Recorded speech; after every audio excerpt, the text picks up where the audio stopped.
Cinewebradio.com. Interview.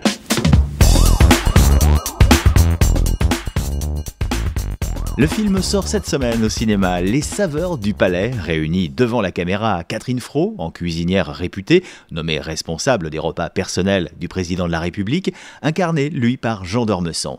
Une savoureuse comédie avec, derrière la caméra, le réalisateur, le chef, Christian Vincent, à qui l'on doit déjà l'excellent 4 étoiles avec Isabelle Carré, José Garcia et François Cluzet.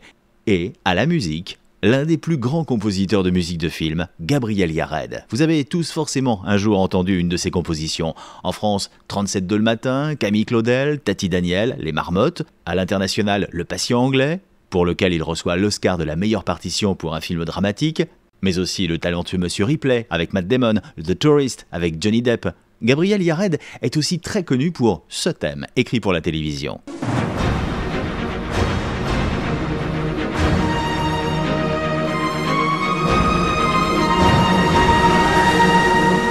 Quand je vous disais que vous aviez forcément entendu une de ces partitions.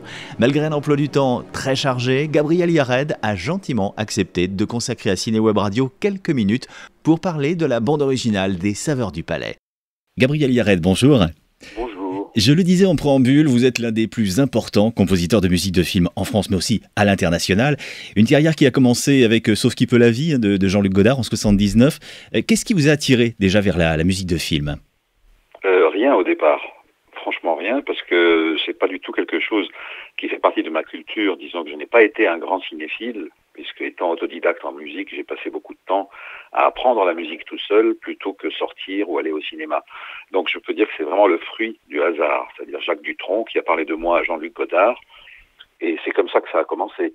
Mais au départ, je n'avais pas vraiment de but précis, ou je n'avais pas vraiment l'intention de devenir un compositeur de musique de film. Ça s'est fait comme ça, le destin fait toujours bien les choses. Ouais. Et ensuite, ça a été d'autres rencontres, évidemment, notamment avec Jean-Jacques Benex, par exemple. Oui, avec Benex, avec qui j'ai fait 3 films, avec Jean-Jacques Hano, et puis avec Anthony Minghella, et puis bien d'autres, avec Moki, Rapno. Enfin, j'ai vraiment eu la chance de travailler avec des réalisateurs, d'abord très très intéressants comme cinéaste, comme réalisateur, mais aussi intéressés par la musique, ce qui n'est pas une généralité, disons. Oui. Bon, on va faire un raccourci, parce que on peut difficilement résumer 30 ans de carrière. Hein, ce sont plein de musiques de films formidables. Il y a en 2012 une rencontre, celle avec Christian Vincent, hein, qui va nous sortir pour les Saveurs du Palais. Première rencontre pour vous ? Oui, c'est la première fois que je rencontre Christian. Mon ami et agent Jean-Pierre Arquier m'avait parlé de lui. Il avait déjà travaillé avec lui sur un film sur Hallyday, je crois, j'ai oublié le titre du film, avec André Manoukian comme compositeur. Il m'en avait dit le plus grand bien. Moi, je le connaissais pas personnellement, je connaissais pas non plus son travail, mais depuis j'ai regardé ses films et je les trouve vraiment passionnants et très éclectiques. Donc j'ai rencontré Christian Vincent avec le producteur et ils sont venus me voir bien avant le film. Ils savaient que j'étais très intéressé par l'écriture de la musique avant, pendant et après. Et non pas simplement avant, mais j'aime bien aborder la musique à l'avance. C'est-à-dire ne pas simplement être confronté aux images et dire qu'est-ce qu'on fait là. J'ai toujours travaillé comme ça. Depuis le début avec Godard, ça a commencé comme ça. Il m'a pas montré d'image et il m'a dit il s'agit de ceci et de cela. Donc j'aime toujours lire le script. J'ai lu le scénario et à la lecture du scénario que j'ai trouvé charmant, une histoire vraiment agréable, touchante, originale, mais je ne voyais pas très bien le rôle de la musique au moment où j'ai lu le scénario. Et puis quand j'ai rencontré Christian m'a dit, tu sais, j'écris souvent, quand j'écris des scénarios, j'écris en musique, donc j'écoute de la musique, et il écoutait à ce moment-là les concerts de Rameau. Ce sont des pièces en concert qu'on appelle les concerts, mais qu'il a écrites aussi pour sextuor à cordes. Voilà, c'est tout ce qu'il m'a dit par rapport au style de la musique.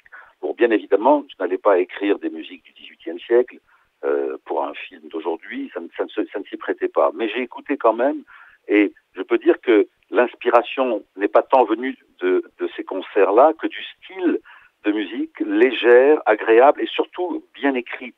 C'est cette inspiration, donc ce n'est pas tant la musique de Rameau littéralement qui m'a inspiré, mais l'esprit, c'est-à-dire un esprit léger et très très bien écrit musicalement. Ce ne sont pas simplement des petits accords comme ça qui traînent, c'est vraiment fouillé, disons. Et c'est enlevé. Il y a une noblesse et un côté léger à la fois.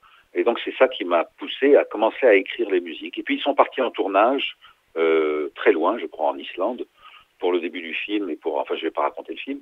Et pendant ce temps, moi j'ai écrit 5 thèmes inspirés par le scénario et par ma conversation avec Christian. Et quand il est rentré de tournage, je lui ai présenté ces thèmes. Bon, évidemment, au départ, il se demandait comment il allait pouvoir utiliser ces thèmes. Et puis ils les ont posés au montage, par-ci, par-là.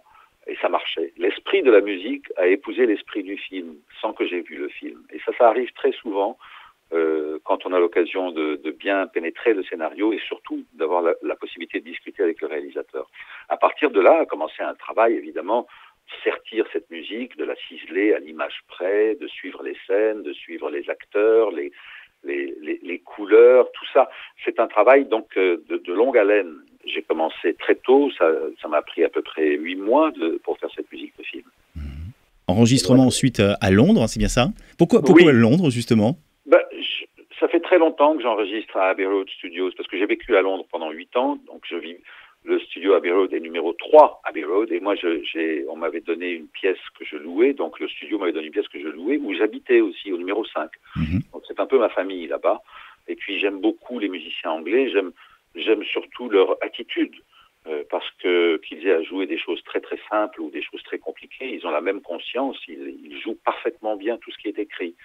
Donc il n'y a pas de jugement de leur part sur la qualité de la musique, ils font ce qu'il faut faire et puis ils le font avec une humeur extraordinaire et une précision et une justesse. Donc j'ai enregistré, mais très vite, parce qu'on n'avait pas un grand budget, on a enregistré en 2 séances toute cette musique. C'est-à-dire à peu près combien d'heures pour situer à peu près? Ça fait 6 heures. 6 heures, d'accord. Voilà, 6 heures moins les heures de break, parce qu'il faut bien qu'ils se reposent, les musiciens, donc il y a 20 minutes de break. Et tout ça a été enlevé en une journée à Abbey Road. Mais il y a des thèmes qui sont des thèmes enlevés et rapides, et puis il y a un thème plus, disons, romantique, plus mélodique pour Hortense, la cuisinière. Voilà. Moi, je propose que vos auditeurs écoutent plutôt la musique. Je pense qu'elle est sortie récemment, n'est-ce pas? Oui, tout à fait, oui, chez Sony Music qui l'a édité, tout à fait. J'ai pris vraiment du plaisir à travailler sur ce film. D'abord, parce que vous savez, quand on travaille pour quelqu'un, moi je travaille pour un réalisateur, je fais pas une musique de film comme ça et puis je passe à une autre.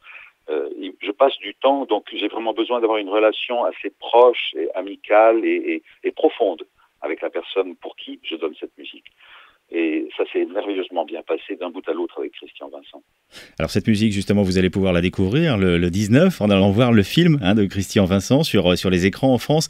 Du temps, merci d'ailleurs de nous en avoir consacré. Je sais qu'il est très précieux pour vous. Vous travaillez beaucoup. Non, en ce moment. Sinon, ça aurait été un autre jour. J'aurais pu vraiment vous parler pendant longtemps. Mais en ce moment, je suis un peu coincé, oui. Mais quels sont justement vos projets, si c'est pas indiscret? Pas du tout. Là, je suis en train de travailler sur un film américain et produit en Europe qui s'appelle Thérèse, qui est tiré du roman d'Émile Zola, Thérèse Raquin, qui est un film très noir, mais merveilleusement réalisé par un jeune réalisateur qui s'appelle Charlie Stratton, avec Jessica Lange, qui joue Madame, donc dans Thérèse Raquin, Elizabeth Olsen, qui joue Thérèse, et puis un acteur qui jouait dans Harry Potter, je regrette son nom, ne me revient pas tout de suite. Voilà. Et puis j'ai eu une commande du Royal Opera de Londres pour un ballet de 70 minutes qui doit être prêt pour février. Et comme je suis un compositeur aussi lent que je peux être rapide, mais je préfère être lent pour pouvoir perfectionner tout ce que j'écris, je suis complètement plongé dans mon travail. Eh bien, on va vous laisser vous y replonger, justement. Un grand merci à vous de nous avoir accordé du temps. Merci, au revoir. Au revoir. Et pour en savoir plus sur Gabriel Yared, suivre son actualité, je vous conseille son site officiel www.gabrielyared.com. Quant à la BO, un petit délice de légèreté à consommer sans modération. Elle est distribuée par Sony Music, disponible dans les bacs et sur les plateformes de téléchargement légales.